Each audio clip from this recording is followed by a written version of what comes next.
Focus TV international breaking নিউজে আপনাদেরকে স্বাগতম। আসুন জেনে নেই আজকের প্রধান প্রধান সংবাদ শিরোনামগুলো। বিমানবাহী রণতরী আব্রাহাম লিঙ্কনে ইরানি ক্ষেপণাস্ত্র আঘাত করেনি মার্কিন কর্মকর্তা।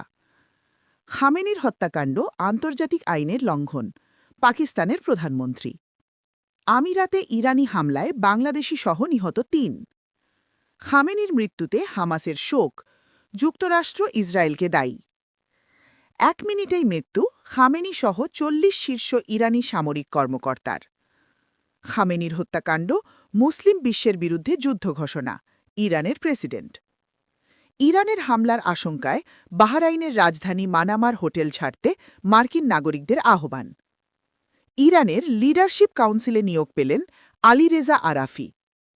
কৌশলগতভাবে গুরুত্বপূর্ণ হরমুজ প্রণালী সংলগ্ন এলাকায় অজ্ঞাত নিক্ষিপ্ত বস্তুর আঘাতে একটি জাহাজ ক্ষতিগ্রস্ত হয়েছে। বিষয়টি নিশ্চিত করেছে যুক্তরাজ্যের সামুদ্রিক বাণিজ্য সংস্থা ইউকেএমটিও।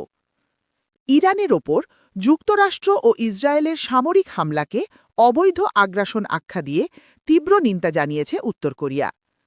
খামেনির মৃত্যুকে নৃশংস হত্যাকাণ্ড বললেন পুতিন। ইরানি হামলায় ক্ষতিগ্রস্ত স্থানের ভিডিও শেয়ারে নিষেধাজ্ঞা ইসরায়েলের। সাইপ্রাসের ব্রিটিশ ঘাঁটির দিকে ২টি ক্ষেপণাস্ত্র নিক্ষেপ করেছে ইরান, ব্রিটিশ প্রতিরক্ষামন্ত্রী। এই ছিল আজকের প্রধান প্রধান আন্তর্জাতিক সংবাদ শিরোনাম। আমাদের পরবর্তী সংবাদ দেখার জন্য ফোকাস টিভির সাথে থাকুন। ধন্যবাদ।